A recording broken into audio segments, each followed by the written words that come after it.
You're watching SchreckTeck, where tech is Shrekky.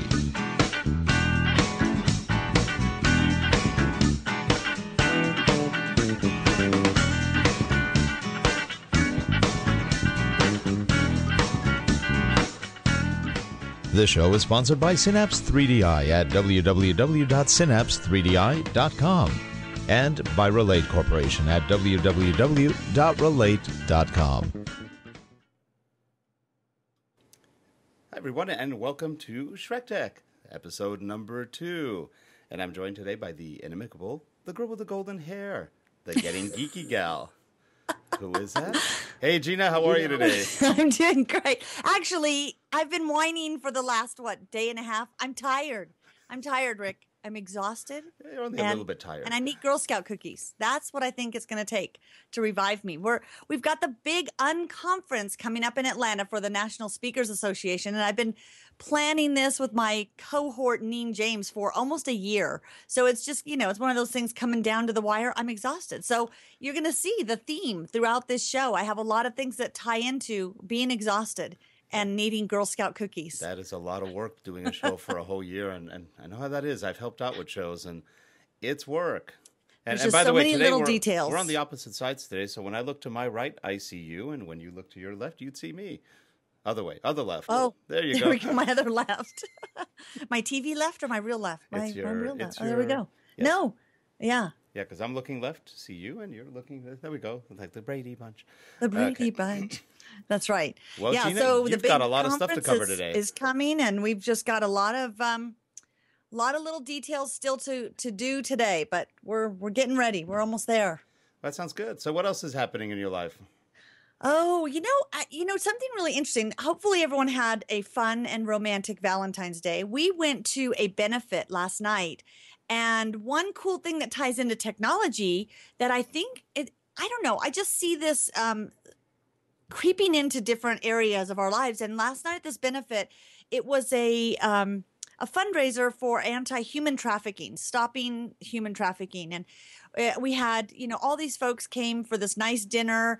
And what was really cool was we Skyped in we were in an art gallery, and then we Skyped in people from Nepal and from San Francisco to chat with the audience. And you could see, I was looking around the room because, we're so familiar with Skype video and using it all the time, but I'm amazed how many people are still so unfamiliar and don't know what Skype is. And you could see these faces just going, oh, how do they do that? And they can see us. And so that was really cool. And I think we need to look at ways to do that. We bringing in experts, bringing people together. Someone at last week's show, shout out again to Larry's class in Oklahoma, because one of the questions was, how do we use technology more in education? And I even hear my daughters will Skype their friends and they'll do homework together. So I think that's a cool way that technology is really changing the landscape and, again, making the world flatter. We're able to connect with people. So that's what's going on in my world. How about you? Oh, I don't even hear you anymore. Muting microphones isn't a good thing. Oh, anyway, there you go. There we go. This is a technology show. This is a technology show. Little things, yes. Yeah. And it's very early in the morning here, so it's like, hello. It is earlier for you. I always feel bad for that. Going, here fine. I am, it's leisurely fine. 9 o'clock. Nah, it's good. Anyway, we should probably get going. We've got a lot of stuff to do. Shall we go into our doing social segment? I think it's time. And there's that music telling us it's time. Yeah, time to talk about doing social right. And I had 2 comments on my blog this week about folks who are starting their Facebook pages and looking at, from a business perspective, how to effectively launch that Facebook page. And one thing that was really interesting, both people, the commonality in their question was, should I go with my business name or something that's a little more engaging on Facebook? And for example, one of the gentlemen who was asking this question, his business name was something like ES Enterprise. And he said, should I call my Facebook page ES Enterprise? And I right away, without even hearing any more, no, you shouldn't. Because why would I want to follow or connect with a Facebook page called ES Enterprise? What his business does is create magnets for your business. So I said, come up with something like Magnet Man or Hey Magnets or I'm stuck on you with magnets, something that when I see that Facebook page, I know what you do. And then you can have a link to your website for more information. And the other person had a similar question, and they actually have a painting business. And I'm just going to give them a shout out because I love them over there. Vivax Painting. They've actually painted our house. And they have now their Twitter handle and their Facebook page, Hey Paint Guy. So, one of the things I think companies are realizing is if we want people to like us on Facebook, we really have to do things. We have to be a little more creative because think about it. The average person gets so many requests to like pages. And as a consumer, I'm asking why? Why would I want to connect with you? So I think when we're talking about doing social right, make sure your Facebook business page has a name that is, think about the engagement level of that name and why would people want to follow you? So, that's what I have to say on that one. That's, my 2 cents. That's a good one. We're just creating our Facebook page, and I have a Facebook account. I'm fairly new at it, and we figured out how to do the fan page, and I had Katie at work help us, and it's interesting. But it's not easy. It's not easy, and it's also throwing as much content as you can into, because without content, who cares?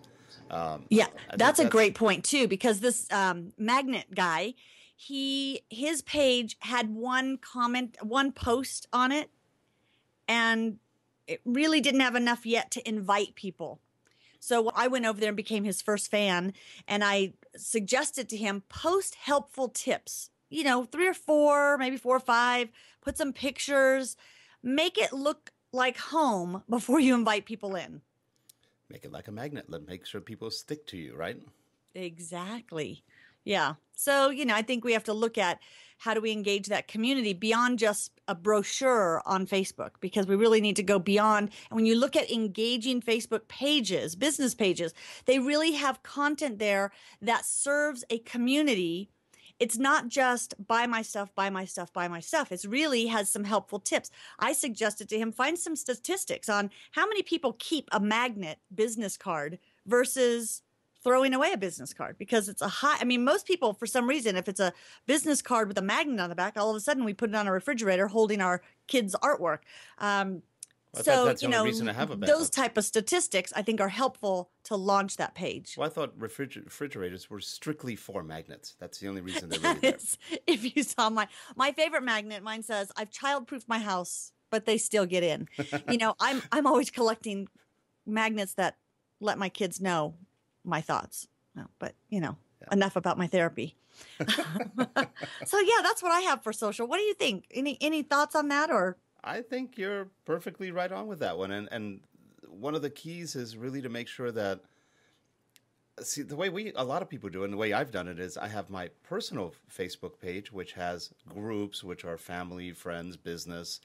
And then we've got the fan page from that. So I guess when I follow someone, I don't know if it's the company following or if it's actually me. I think it's me following someone or liking something. And as a result, it personalizes it a little bit versus strictly business.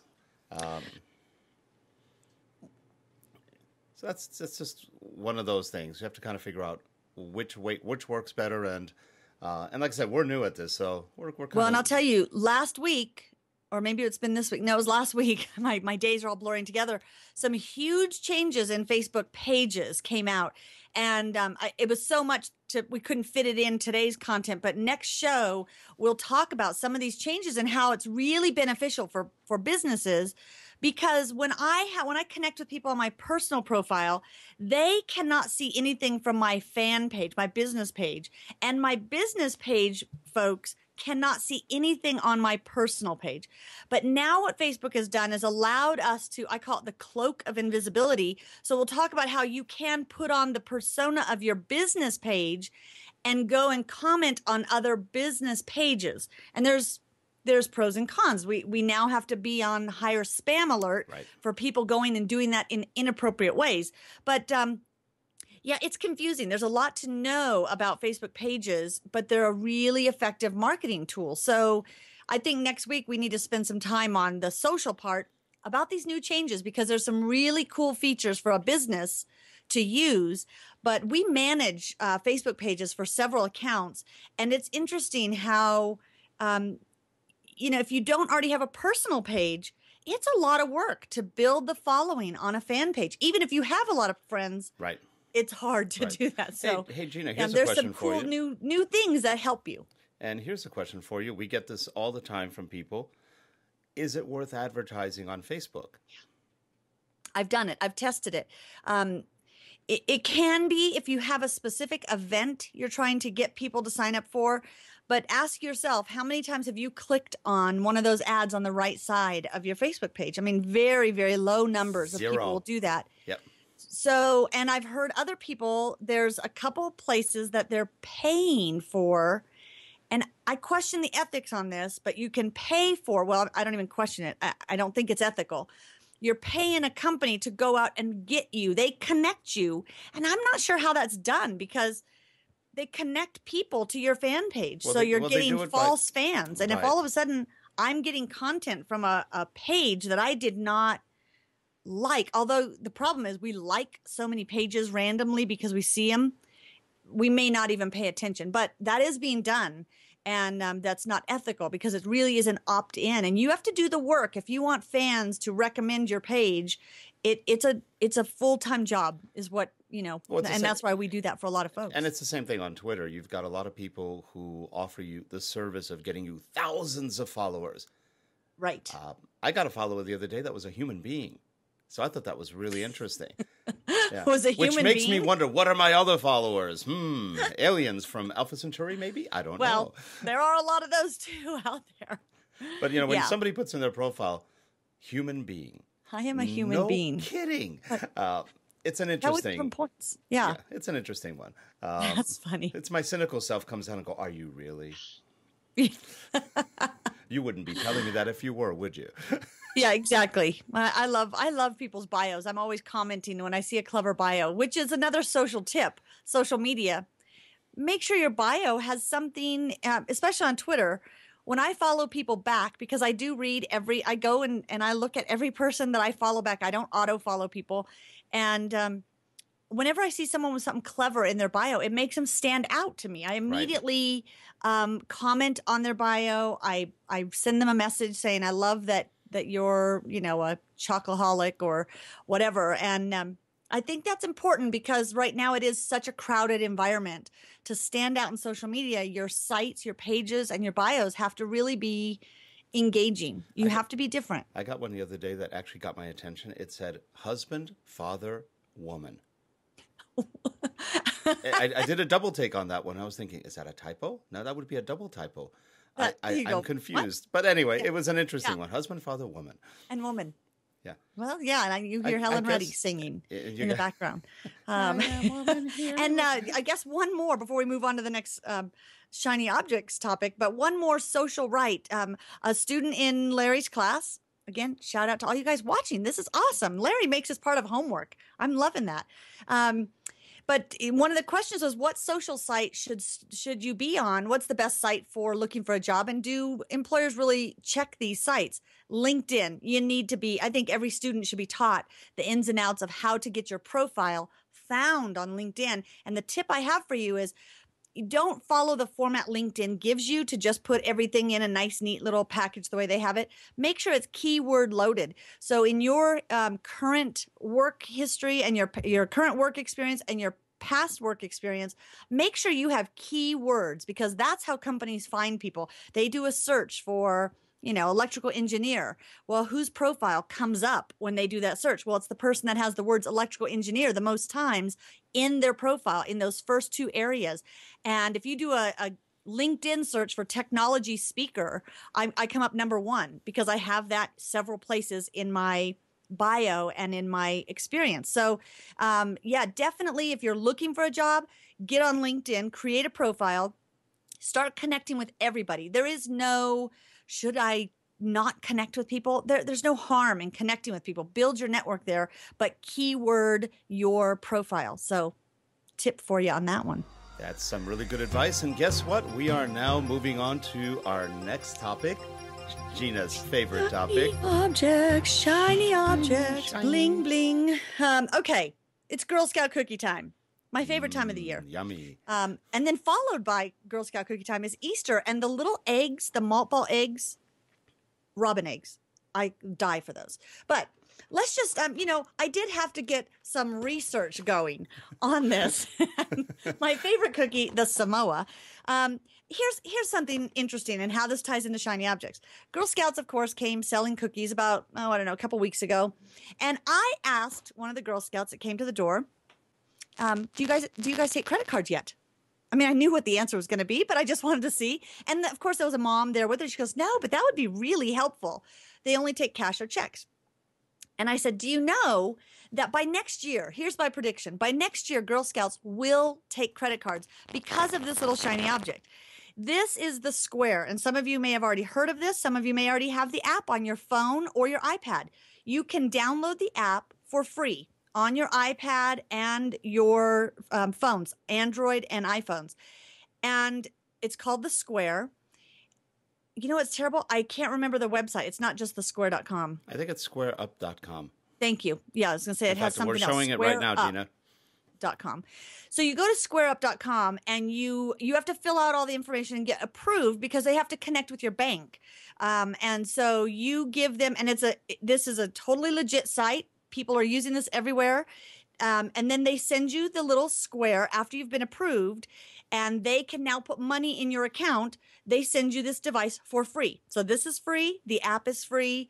And now what you do, you go, let's say I'm a Girl Scout, and I say, do you want, and actually I've used this to sell books at conferences.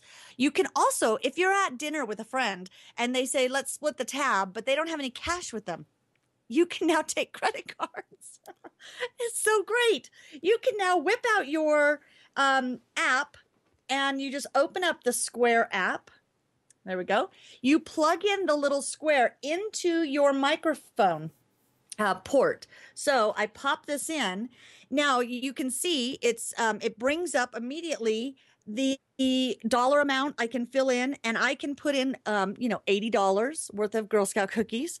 And then I can hit, enter, and then I'm not going to go through with it, but then you swipe the credit card. This little square has a slit in it, and you swipe the credit card. So it's kind of like the Apple Store. When you go in there, they have a similar device that they're using. Swipe it in, and then what it does is it says, is this amount okay?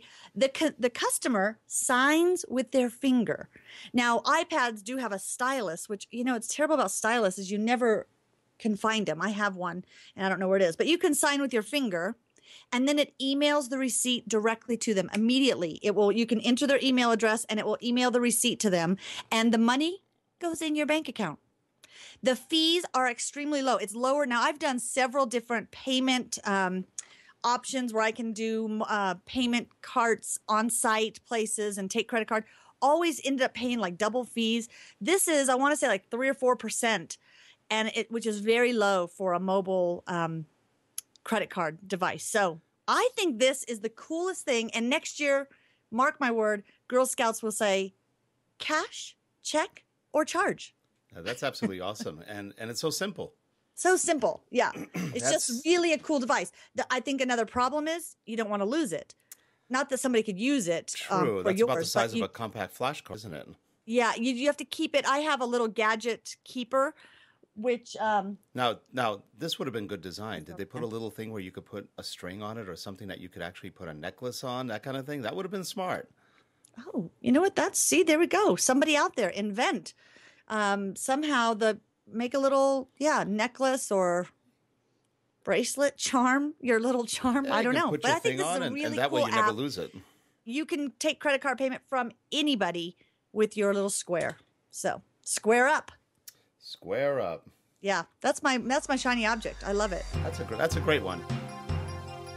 And now continuing on with shiny objects, we're on App on the Map. So what's up there today, Gina? What do you got? Okay. Again, I'm tired.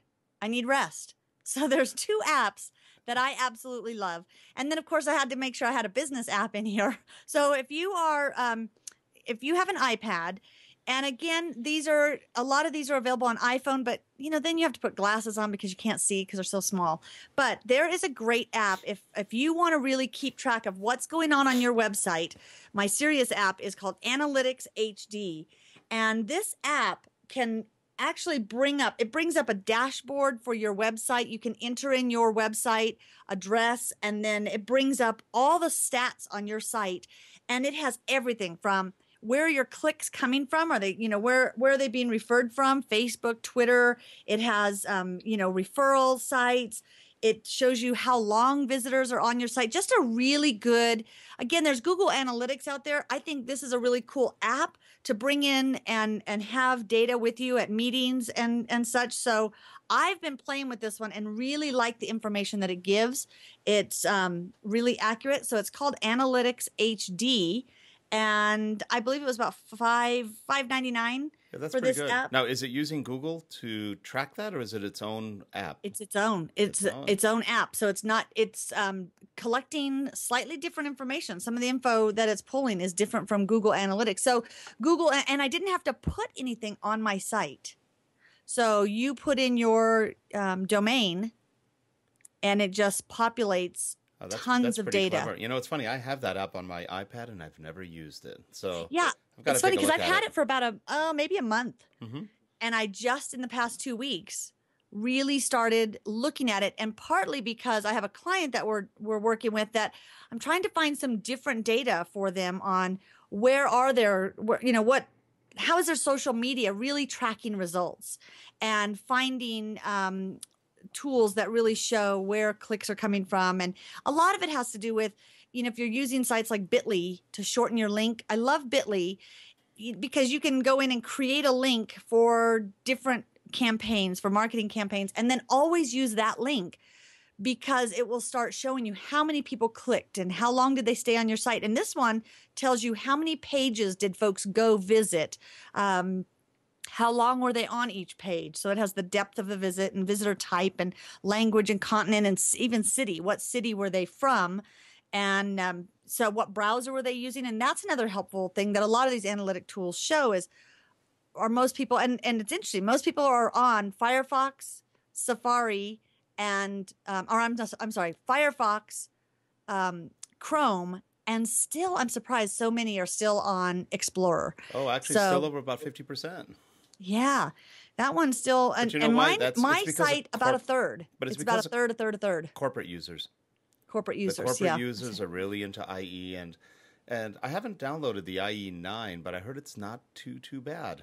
I know, I have heard they've made some big improvements, but I'm loving Chrome. There's so many great add-ins on Chrome that I have it on all my computers and laptops, so I'm liking that. That's great. So that's my business app.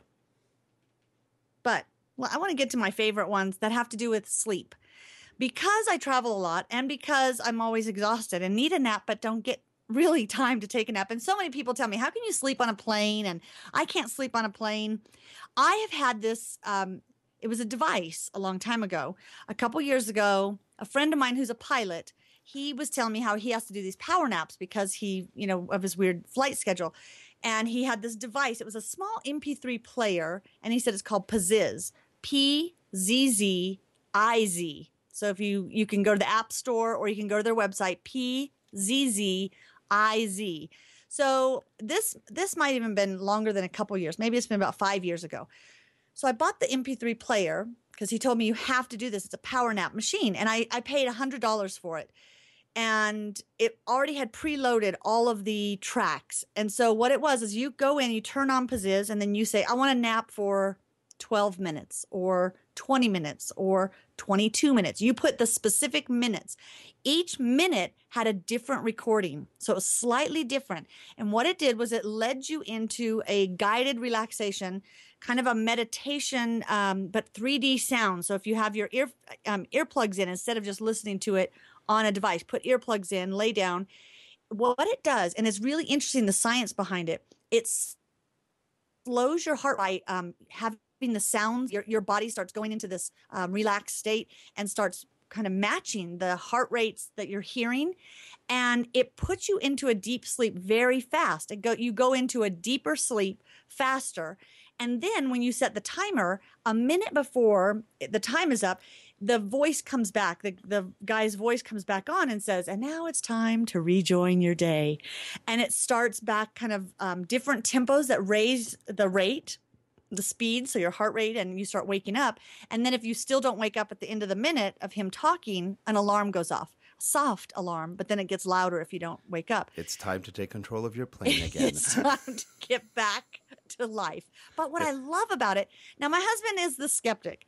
I have had both my sons use these, and again, I bought the devices, so it was really expensive. Now you can get the app. You can get like the light version for $1.99. You can get I have it on my laptop, so then you can download it to iTunes. But anywhere from $1.99 to I think like $10, you can get different versions. They also have one for people who can't get to sleep at night. So it puts you into a sleep and doesn't wake you up. So that one is good for people who just have a hard time going to sleep. I just need that 15-minute power nap and wake up refreshed. If I took a nap on my own, it would take me a while to go to sleep, and then I would fall asleep for an hour or two and be groggy. So this is really, and I swear by this, everyone that I have had tested, except my husband, the captain swears that it's just, I would be one of those people that could be hypnotized in a show and would dance on stage without, and be silly. Gina, look at my finger. Look at my finger, Gina. You're getting sleepy. And I'm asleep. But I swear by this, and I love it. It's really great when you need to just catch that quick power nap. So pizziz. I'm always telling my kids, I need to go pizziz. I put in my headsets, lay down, and I'm out. I have tried to go stay awake beyond about 2 minutes. I'm out in 2 minutes. I'm unconscious. It's an interesting name, though. If I went up to somebody, I need to go pizziz, they'd probably point me to the restroom. It's over there to the right. Got it. Yeah, it might be different for guys to say that than women. But yeah, I can go. Just don't say I'm going to go take a pizziz. I'm going to go pizziz. That's right. You're taking a power nap, not taking a pizziz. That's correct. Yeah. Now, if you're just wanting a little white noise to drown out maybe hotel sounds, then the last app I want to talk about, and again, it's available on phones or iPad. It's called White Noise Pro. This one, I love the sounds of, stream and birds and oceans. And this one, let's see if you can hear it. Oh, I pushed pause. You can actually create your own mix. So it's kind of cool. You can create, there's a mix list, Amazon, rainforest. You can do city sounds. I don't know why people would want that. Or it has a list of 40 different individual noises, and you can drag them onto the screen and mix them to create your own white noise, which is good for an office that might be noisy. Or again, if you're sleeping in a hotel room and there's noise next to you, you probably need a better hotel, first of all, or you need to get something like this. So White Noise Pro, a great napping. Yep, I've got that one. I've got that one. It's actually a great one for, like you said, a power nap or just strictly playing around with. You can mix and match the different kinds of sounds and create your own soundscapes, if you will. Right. It does a great job, and you can make it 5 minutes, 10 minutes, 15 minutes, 30 minutes. Yeah, it's a lot of fun. It's very clever. Oh, I love it. And again, it's kind of fun because it allows you to mix your own sound effects, and then you can save that as your own, sound, and then have a collection of your mixes. So I like things like that. I'm always looking for fun apps that actually serve a purpose. And this one, when I travel, again, I can usually go to sleep. I'm always so exhausted by the time I do hit the pillow at 1 o'clock in the morning or so. I'm out. But this is nice because it gives that background noise when I'm traveling that I don't want just pure silence, and I don't like sleeping with a TV on. So right, that sounds great. Yeah. Hey, how's the chat room doing? Anybody in the chat room? Oh yeah, there's all kinds of chatter that I've ignored. I'm so sorry, everyone. Let's see. Chit chat time. Oh, Larry had a great suggestion. Something Velcro on your iPad for the square. That would you know work. What? That's great. And Barb, the analytics tool is called Analytics HD. Now again, that would be an app. Is the name of that. So yeah, Energizer version on pizziz. There's a sleep version. Larry, do you use the Pizziz? Do I have another person that can vouch for me that I'm not crazy? It does work. Yeah, a venti rainforest. Terrence will have a venti rainforest with a shot of African dessert. It's great. He has that right before every things. show, I think. That's yeah. So see all kinds of great suggestions in the chat room of getting sleep. And you know what? I'm going to be using a lot of these apps this week. So you watch. The Energizer app is the short energizing nap. So I will do a 10. They always say 20 minutes is best. I usually don't have 20 minutes that I can say I'm going to go sleep. So a lot of times I'll do, 10 minutes, 12 minutes. I like odd numbers, so I'll pick like 13 or 14 minutes. And it really does work. I wake up right when that is over and I am totally refreshed. So love it, love it, love it. It's time to go to our favorite segment of all, Dear Schreck. I always have to put on my glasses and get out my letter. Dear Schreck. Okay, this daily dilemma came last week on our show. And this was from, is it Kaliza? I believe it was from Kaliza, wasn't it? Asking about the admins on a Facebook page. And Aliza, correct me if I'm wrong, but we were talking about dilemmas, and I think we mentioned something about the admins on a page, and so this came up as one of the questions: is how do you handle as a company? Do you put wording together? Do you put policies together for admins within a business that is having folks work on their social media? Absolutely. I think companies, number one, when you start working on social media policies, you have to first look at your email policy, because typically you're going to run about the same. You're going to have similar wording and verbiage around what's allowed to be put out there in the social media arena within a business, and that you're representing the company. When you bring on someone within your company, so they're an employee, and they say, I'm going to create our company fan page, our Facebook page, you really want to make sure, number one, obviously, that you trust the person. Number two, where it gets kind of confusing for folks, they say, well, this person already has a personal profile page. So let's say Kim has a real active Facebook page and she wants to create our business page. Should we let her do that, or should we create a whole new email for our business page? No, don't create a new email. Don't create special things just for your business page, because that's not following the rules of Facebook. Kim creates a fan page, or Bob in marketing creates the fan page. It doesn't really matter. Off of your personal profile, you create this standalone fan page. They are not connected. The only connection is that person happened to create it. So they're the first admin. So the wording is that you want is any employee that creates a business page must immediately add on, and you can determine, another admin. So you want to make sure that you have Kim creating the page immediately adds Bob as a second admin, because if Kim is let go from the company, all Bob has to do is remove her as admin. There are no, I need the password to log in. Kim logs in with her personal password. Bob logs in with his personal password. When they go to the page, they are both admins, so they have rights to post there.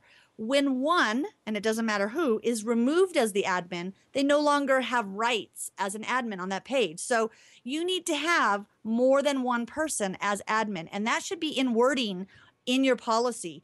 And then if you are outsourcing your social media management, when companies have us create their profile pages and we manage them, so we post content on a daily basis for them, we are admins on the page, and we make sure that they have one or two people as admins. As a matter of fact, one company we work with, they have 4 people within their organization as admins, and then we have 3 people as admins on that same page. So we have 7 admins on the page. the contract that we put together says at any time, if they request us to be removed as admins, we must be removed as admins. They would have to do it, obviously. They would take us off. So, you want to just make sure that's outlined ahead of time. With any time you're outsourcing social media management, put it in writing so that it's really clear. And we had a situation this week that one of our clients had an intern working on their Facebook page. And I noticed that intern was still listed as an admin. So I didn't want to just remove him. I had to go to the client and say, I noticed that he's still on there.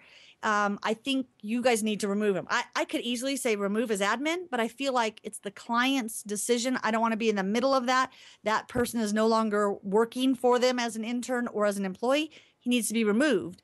So, just making sure that that is outlined clearly is really helpful. And that'll prevent some of the dilemmas that happen when admins go crazy. And because think about this, you could, as an admin, go crazy and you can remove everybody else. And then trash the page. In other words, do your TSA background check and you should be okay. Yeah. And, it goes back to anything. You wouldn't give your webmaster you have people create your webpage and you have to trust the people that you hire and bring in, but then make sure you have some policies written that will protect you if something, when admins go wild. That's really good advice, actually. Yeah. Well, so that's our daily dilemma. And I think a lot of folks can benefit from that, whether you're a small business or a large business. Small business owners should always have a second admin on board. If something happens to you, you're lost at sea somewhere, you're stranded on vacation for a week, you can't get to internet, there should be someone else that could log in as the admin. So whether that's a family member or whether that's a virtual assistant, make sure you have a couple admins on every Facebook page. And make sure the admin is not doing a pizzazz while they're doing this. That's important. But they can be eating Girl Scout cookies. So, Gina, on that note, I think it's time for a cookie break. Goodbye music. Yes. Show number 2. Yeah. Hey, Fun Gina. Episode 2. Gina, as always, thank you so much for being here and being who you are. And, hey, have fun at your show. Thank you. Yeah, next week you'll see dark bags. I'll wear extra concealer. There's no see you next Tuesday. You have a good one, everybody. Thank you much, and we will see you next week. Take care, everyone.